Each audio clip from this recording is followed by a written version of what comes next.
Hi மக்களே, நம்ம தளபதி பார்த்திங்கன்னா நம்ம தலைவர், அதாவது நம்ம விஜயண்ணா பார்த்திங்கனாக்கா சீஃப் மினிஸ்டர் ஆகுவாங்க அப்படின்னு சொல்லிட்டு இப்போ ஒருத்தர் சொல்லியிருக்காரு. நீங்களே பாருங்கள். நீங்கள் கூட ஒரு காலத்தில் ஒரு சீஃப் மினிஸ்டர் ஆவார். நான் உறுதியாக சொல்கிறேன், ஒரு காலத்தில் அவர் தான் சீஃப் மினிஸ்டர். என்ன காரணம்? கேள்வி.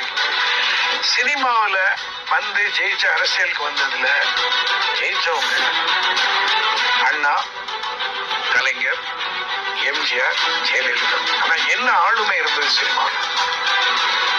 பாக்கியராஜோ, டி ராஜேந்திரோ, இல்ல சீமானோ, இல்ல யாரா இருந்தாலும் அவங்க ஏன் சிஎம் ஆக முடியாதுன்னு கேட்டா, எதிர்கட்சியில போய் உட்காரலாம். சிஎம் ஆகிற தகுதி என்ன வரணும்னு கேட்டா, முதல்ல அடுத்தவங்களை திட்டக்கூடாது. நான் பார்த்த சீமான் யாராருன்னா எனக்கு என்ன பயம்? எல்லாரையும் திட்டுவேன், எப்படி தலைவராக முடியும்?